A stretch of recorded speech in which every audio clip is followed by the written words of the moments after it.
Okay, so we're going to do this before my hair decides to poof back up. But we're going to read the last 2 chapters, and I lost my bookmark, so bear with me.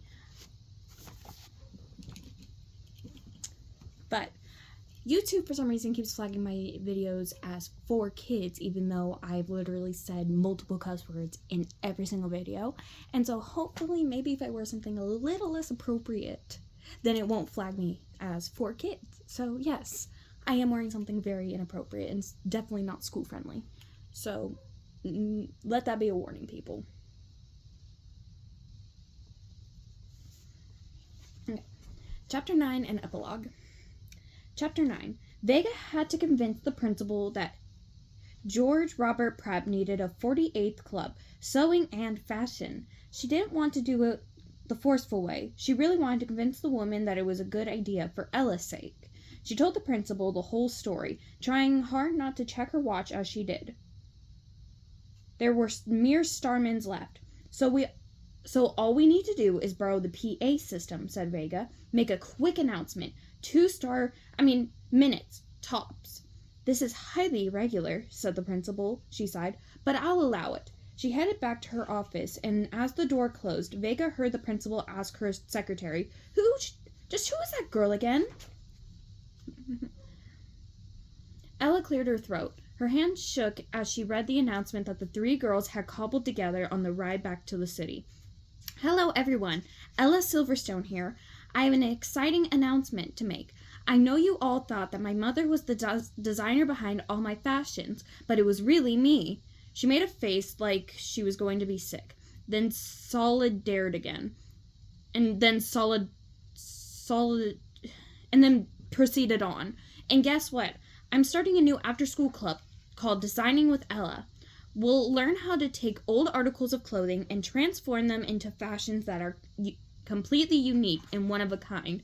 I have room for 20 students, and it is first come, first served. See you this afternoon in room 228. She shut off the intercom. First come, first served, she said with a shudder. Why did I say that? The end of the day bell rang, and the 3 girls could hear the students running down the hallways, anxious to get outside. Do you think anyone is going to show up? Ella asked. Wait, if it's the end of the day, wouldn't that mean the mission failed? You know what, never mind. Maybe it's an early release day. Who knows? I do, said Vega. I hope, she thought. They stood, and Vega and Clover each picked up a box filled with old clothing and fabrics Ella had brought. Ella hoisted her sewing machine, and they headed up the stairs. The woman with the clipboard sat at the table. She looked at them expectantly. We're going to Designing with Ella, said Vega. Never heard of it, said the woman. It's in room 228, said Ella. It's a new club. The woman waved them through.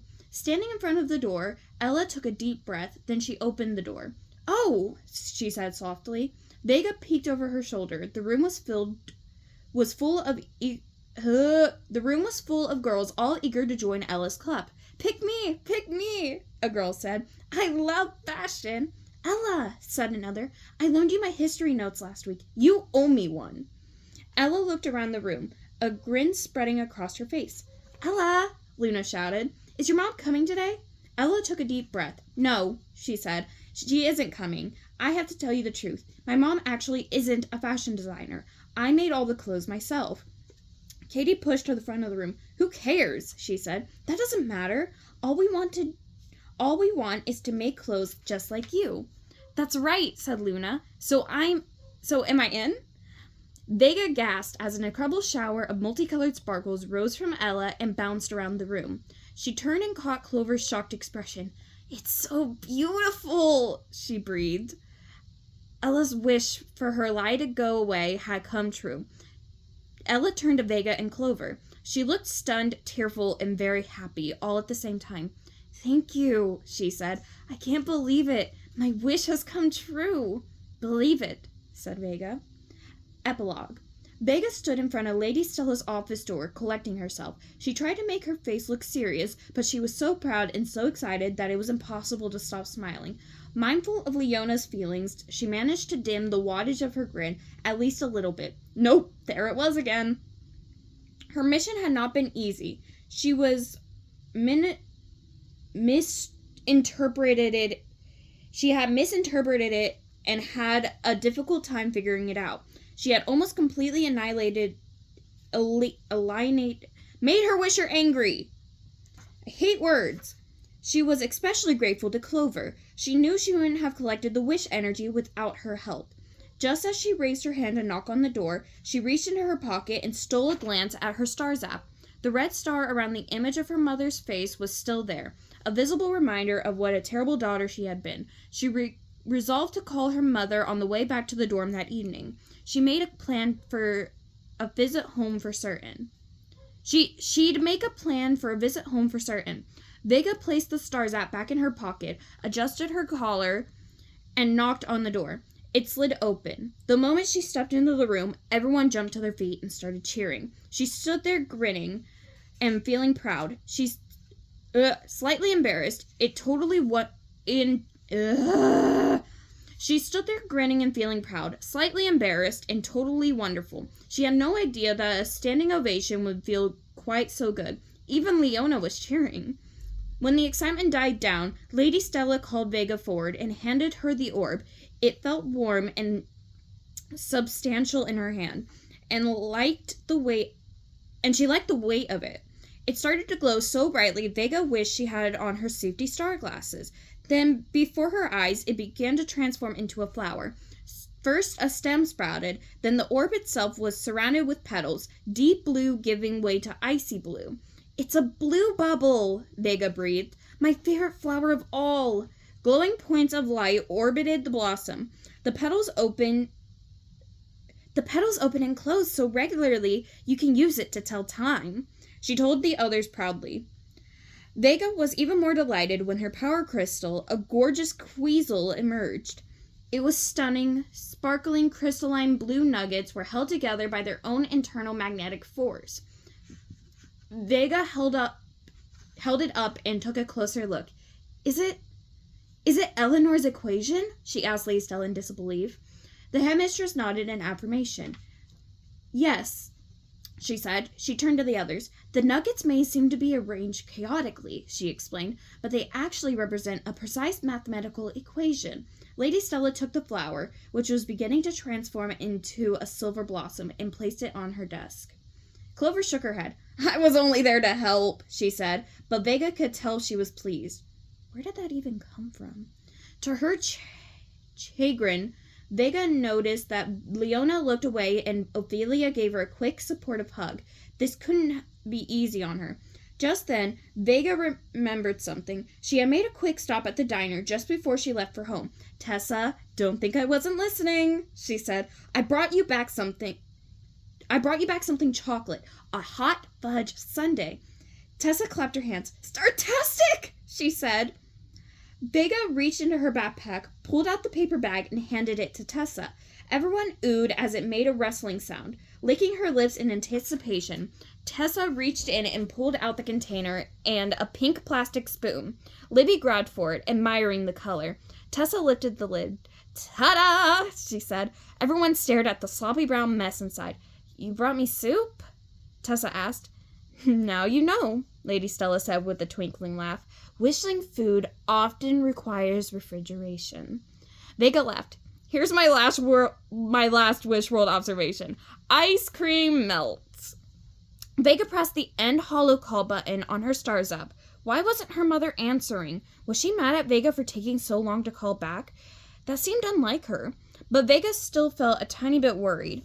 Her mission had opened her eyes to a lot of things, including the importance of being proud of where you come from. She wanted to call her mom and hear her voice and tell her she loved her and was grateful for all the sacrifices she had made.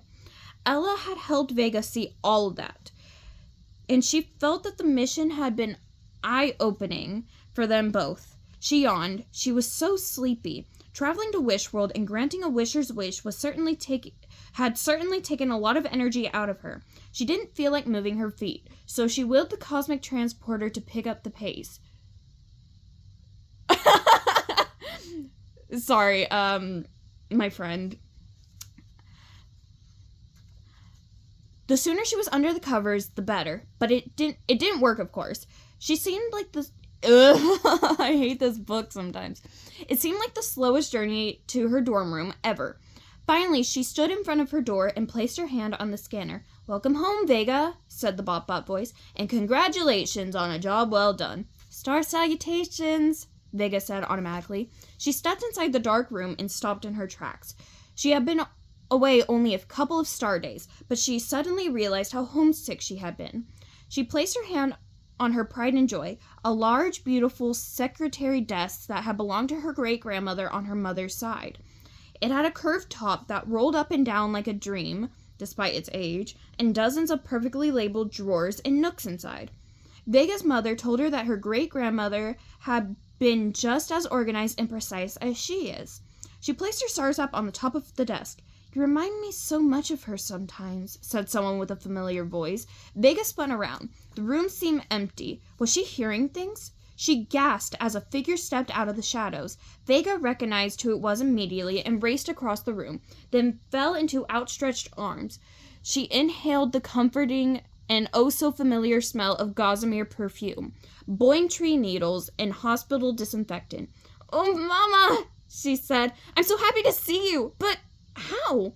"Piper called me and suggested I come for a visit," she said, "and I'm so glad she did. I've missed you so much, Starshine." Tears filled Vega's eyes as she heard her childhood nickname. That actually seems to be a lot of Starling's childhood nickname. She concentrated her wish manipulation energy and the light switched on. She looked up and saw the tiny crinkles around her mother's violet eyes, the curve of her chin, her striking cheekbones, her mother's thin, graceful hands, equally capable of holding a child's hand and lifting a heavy patient, stroked her blue hair. Yeah, her hand stroked her hair. That was what Vega had been missing. The empty space she had been feeling was filled.